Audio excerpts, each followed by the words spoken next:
Well, Sean Ashton is a well-known name amongst South African investors from his time at Joburg-based Anchor Capital. And that's when we last interacted. Couldn't believe it. I had a look on the archives of BizNews today and found out that the last discussion we had was back in 2014. Anyway, Sean is now London-based with OMBA, a company that we know very well here at BizNews through Mark Perchtold, his colleague. We'll find out where he's been in the interim and exactly what he's doing at OMBA. If you remember, OMBA's into exchange-traded funds. So where do the two collide? We'll find out in a moment.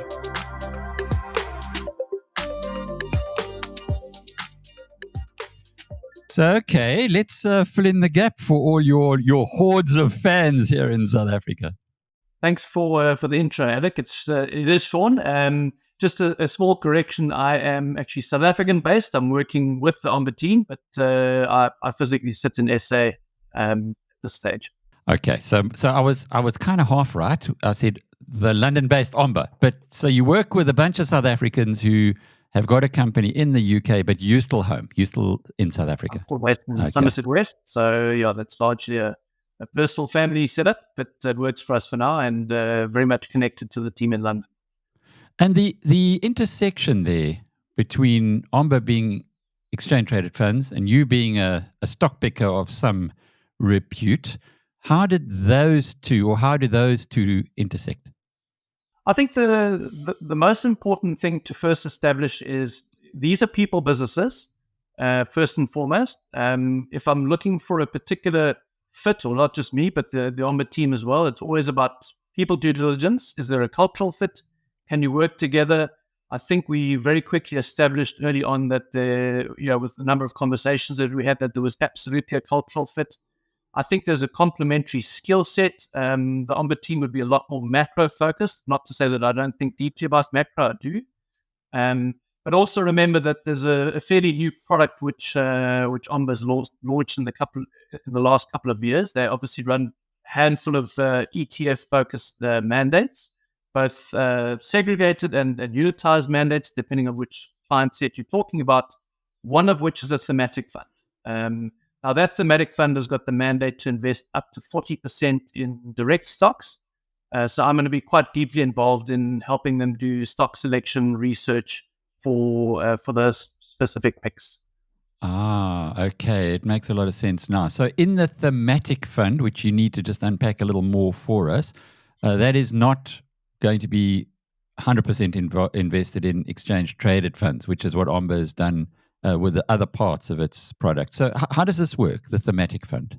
Absolutely. So it's still very much a top-down starting point to identify global themes. It might be clean energy. It might be infrastructure. They might want to take a tilt on saying S&P 500 has sharply outperformed mid to small cap. So we might take a mid to small cap tilt and put a trade on in an ETF product there.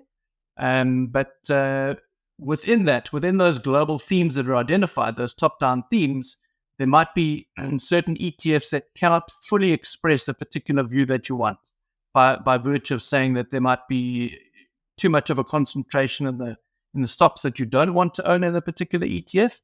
And then there's another one that you do want to own. So that mandate, very specifically, that mandate allows a 40% allocation to direct stocks to get a purer take on a particular theme. I'll give an example. So e-commerce is one of the themes in the thematic fund, and Amazon is quite a sizable weighting within that portfolio.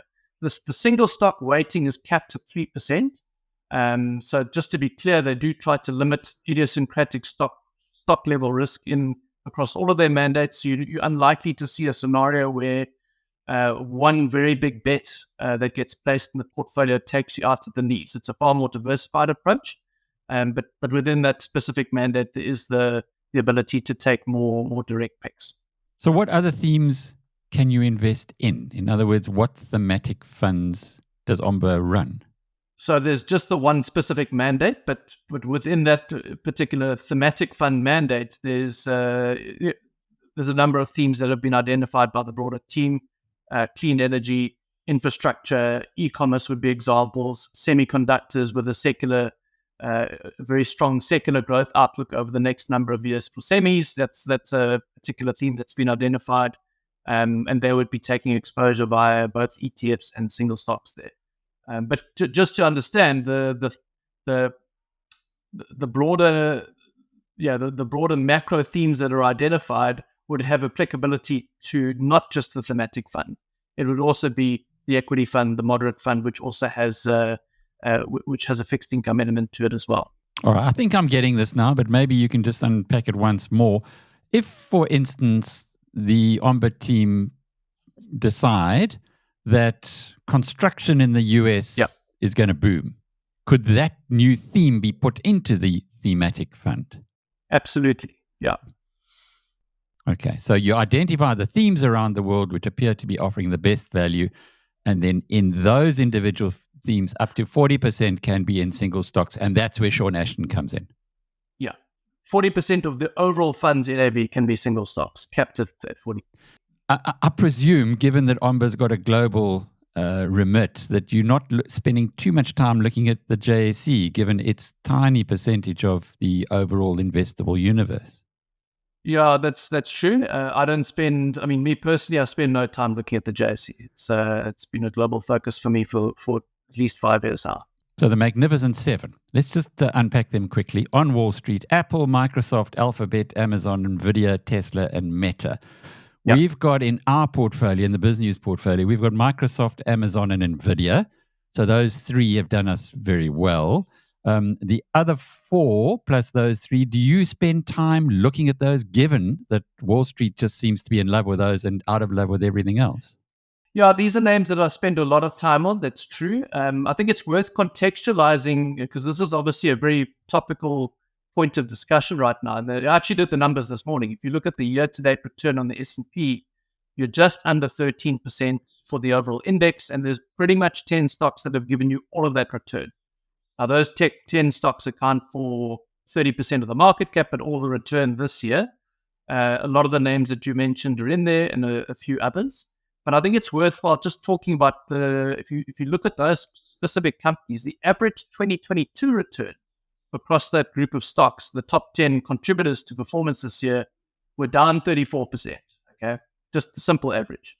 So I think you need to contextualize this year's gains for that grouping of stocks by saying, in most cases, if you start at 100 and you go down 35%, it takes you a lot more than 35% to get back to square. So, for pretty much all the stocks you've mentioned, you still haven't reached your high watermark from, let's call it, December 2021. I think the only examples would be Nvidia that I can see in that top 10 grouping, and there's a few other non-tech names that like Eli Lilly in the pharma space that have come through as big contributors. But yes, I think it's a recovery play from a very deep bear market, which wasn't proportionately shared by companies outside of that grouping last year.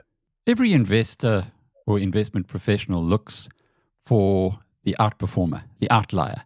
And if we have a look at that group of 10, as you say, the 10 that have actually made the performance, outside of that, if the rest of the market's done pretty little, are there now themes that are starting to jump out at you?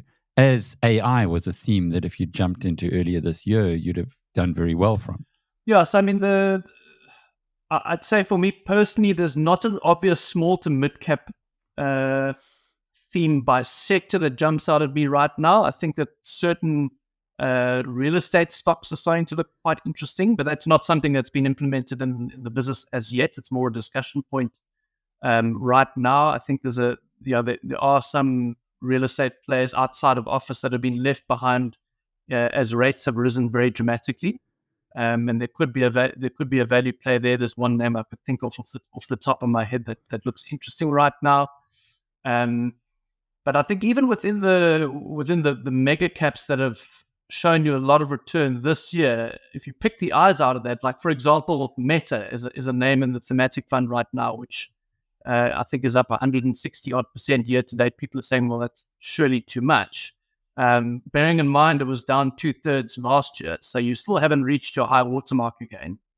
And that's a business which, despite the rally this year, you've had it's trading at a 5% free cash flow yield on still depressed margins relative to their peaks, and still very high capex relative to peaks. So they're arguably under earning, and the valuation looks fine. So that's a holding that, despite the rally that we've had, I would say I'm still comfortable with that. Amazon's probably another one, which would have commonality in the thematic fund. So yeah, I think that there is a case to be made that perhaps if we can start to have line of sight to where yields are going to settle, that you might see cash allocated away from some of the mega caps to more small to mid cap names. You've touched on an important point there when you say yields, interest rates, in other words, where they're going to settle. I was listening to the FT, our partners at the FT this morning, discussing the Argentina election.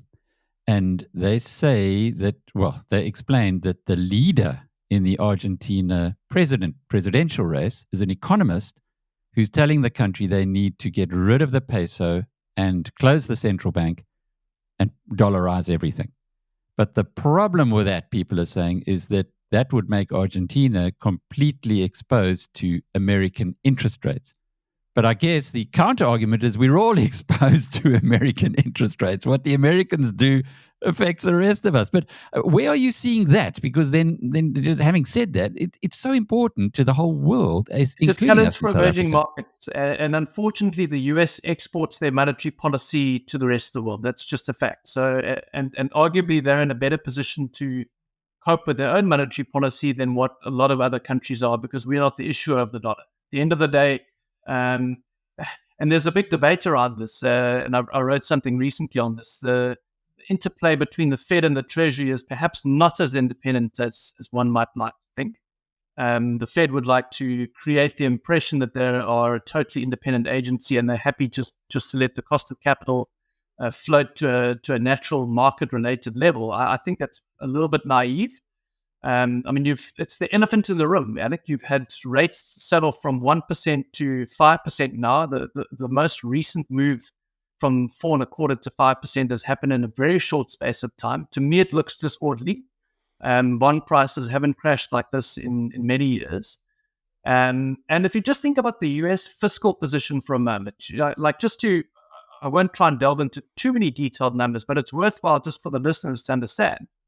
Year to date, the Treasury, if you think about their budget situation, they generate revenue of $4 trillion year to date. They've spent $5.5 trillion. There's $33.5 trillion worth of debt. So you're adding to the debt pile by $1.5 to $2 trillion a year.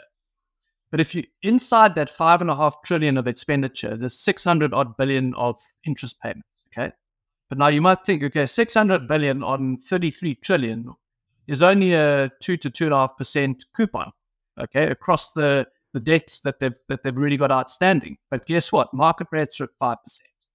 So I guess what I'm saying is, if you were to reprice all of that debt today to market rates, and I don't have a good line of sight to where the average maturities are, you would add an extra $1 trillion to the annualized interest bill.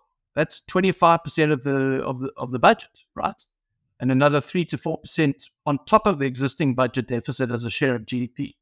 So you can quickly see that you're in a situation now where the fiscal situation is pretty scary. And I don't think the Fed can just blindly allow rates to explode to market-related levels without the federal government running into a bit of a debt trap at the end of the day. And there is historical precedent for the Federal Reserve and the Treasury acting in concert.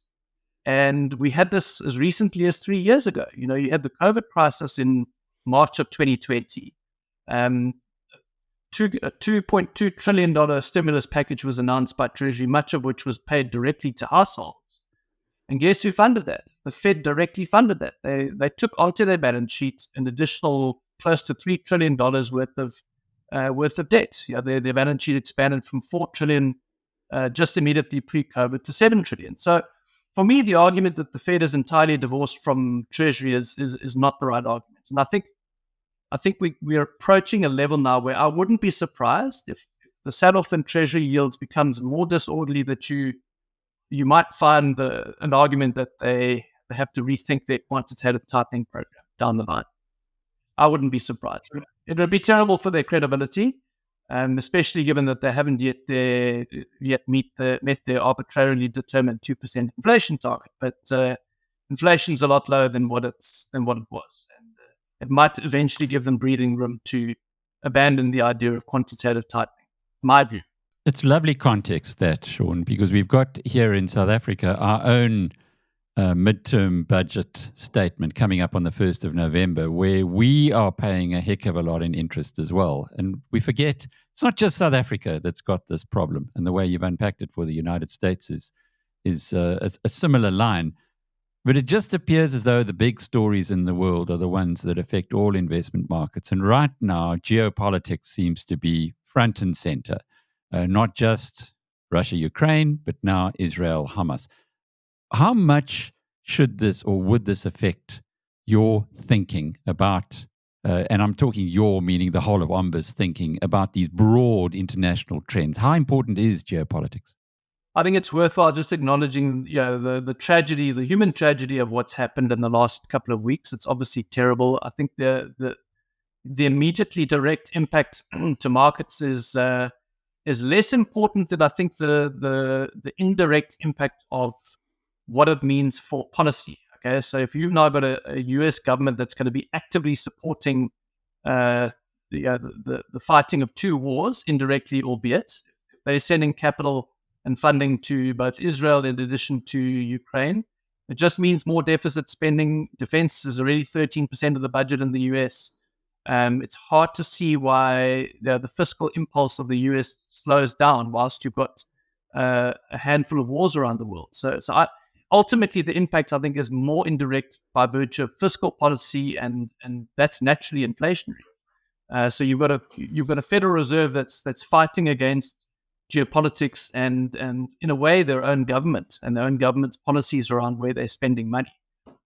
So I think what we need to see is for all of this to calm down and for deficit spending to come in, because that'll put less pressure on the bond market. And by virtue of that, if you have less pressure on bond prices, we can take more comfort that there's relative value in equities. Right now, the market is struggling to find an equilibrium point of pricing equities because everything's priced off the long end of the yield ultimately. And next year, Donald Trump, as things stand today, will be the president of the United States again. Would that, he's way ahead in the polls. We published it actually on BizNews Premium this morning, the latest polls from Bloomberg, who've just done a research into it. So it seems almost unbelievable to those of us who have question marks over Trump. But in geopolitics again, a Trump presidency, I guess, is going to throw another cat amongst the pigeons. Potentially, yes. I'm personally not sure which would be a better or worse candidate at this point. I think Trump was obviously an enormously divisive character whilst he was president of the US, and the policy of kind of diplomacy via Twitter was exhausting. It created a very deep amplitudes in the news cycle that was difficult to manage through, certainly as a fund manager. But I would like to think that perhaps he might be a little bit more inclined to implement policy that may see a little bit more peace. I don't know.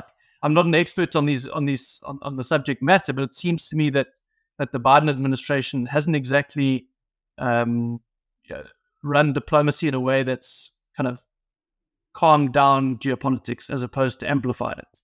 I'm not sure that he's been better at that than what Trump has been.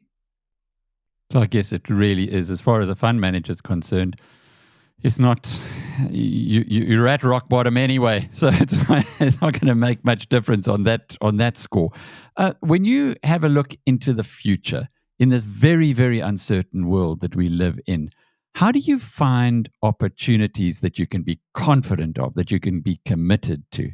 Wow, that's a very open-ended question and a difficult one to answer. I think that often that happens through periods of dislocation, to be honest with you. So, and I guess what's been frustrating is as a fund manager in the last few years is you've spent a lot of time in a time period where prices haven't obviously been very cheap. You've had a few moments where you've had a major dislocation, like in COVID. If I think back to March 2020, certain share prices dropped to levels where it was blindingly obvious that this thing was value, unless the world genuinely was going to end. But in most cases, you did have prices that made a whole lot of sense. I don't think we quite there yet, and that's where it's a little bit frustrating right now.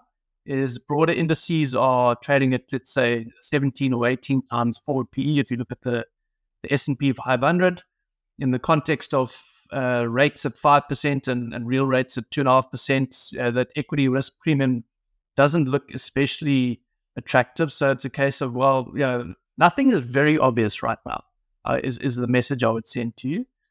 Yes, you can always pick the eyes out and find individual opportunities, but I think at an aggregate level, there's not a list of like 20 names where I would say, wow, these things are an absolute slam dunk right now. So you've got to be trusting the professionals. Sean Ashton is with OMBA. I'm Alec Hogg from BizNews.com.